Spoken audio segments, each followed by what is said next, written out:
आमदार गणेश नाईक आणि माजी खासदार संजीव नाईक यांनी सहकुटुंब मतदानाचा हक्क बजावला। तेव्हाची ही दृश्य आपण बघतोय। भारताची लोकशाही बळकट करण्यासाठी मोठ्या संख्येने मतदान करा असं आवाहन सुद्धा यावेळी नाईक यांनी केलेलं आहे।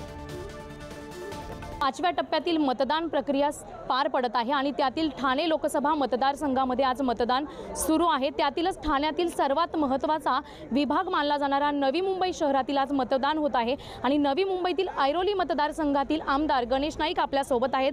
दादा, काय सांगाल, आज सर्वप्रथम पहिलंच मतदान आपण केलेलं आहे? ज्या बूथमध्ये माझं नाव आहे त्या बूथमध्ये मी पहिलं मतदान केलं। 6:45ला मतदान केंद्रावर मी आलो होतो।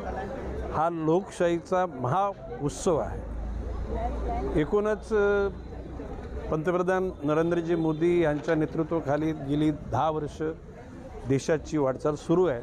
सर्व क्षेत्रामध्ये देश प्रगतीच्या पथावर आहे। एकूणच जगाच्या पाठीवर भारताला देशाचं नेतृत्व एकूणच म्हणजे निर्भयतेनं असलेले नेतृत्व पार एकूणच करण्याकरता अबकी बार 400 पार और एक फिर बार मोदी सरकार हा नारा आम्ही घेतलेला आहे आणि त्याचाच भाग म्हणून या लोकसभा मतदारसंघामधले महायुतीचे उमेदवार नरेशजी म्हस्के यांचं यश धवल यश व्हावं याकरता सर्व कार्यकर्ते कामाला लागलेले आहेत। बघितलं गणेश नाईक यांनी नेमकी काय प्रतिक्रिया दिली ती। नवी मुंबईमध्ये नाईक कुटुंबियांनी सहकुटुंब आपला मतदानाचा हक्क बजावला। आपल्यासोबत माजी खासदार संजीव नाईक देखील आहेत। काय सांगाल, तुम्ही देखील मतदानाचा हक्क बजावलाय, संपूर्ण कुटुंबासह हक्क बजावलेला आहे?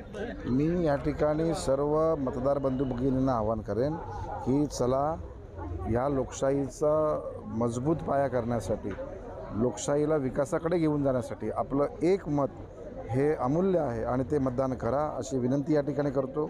गेल्या 20-25 दिवसामध्ये लोकशाहीच्या या जागरणामध्ये महायुतीचे उमेदवार नरेशजी म्हस्के यांच्यासाठी आमचा कार्यकर्ता खूप धावलेला आहे, कमी वेळामध्ये खूप धावलेला आहे आणि मला विश्वास आहे की प्रचंड मतानं या ठिकाणी ठाणे लोकसभेची त्यांची जीत होईल आणि ते तिसऱ्यांदा मोदी साहेबांना पंतप्रधान करण्यासाठी तिकडे मतदान करतील असं मी या ठिकाणी विश्वास व्यक्त करतो। संजूजी, नक्कीच तुम्ही बोलत आहात की आपला कार्यकर्ता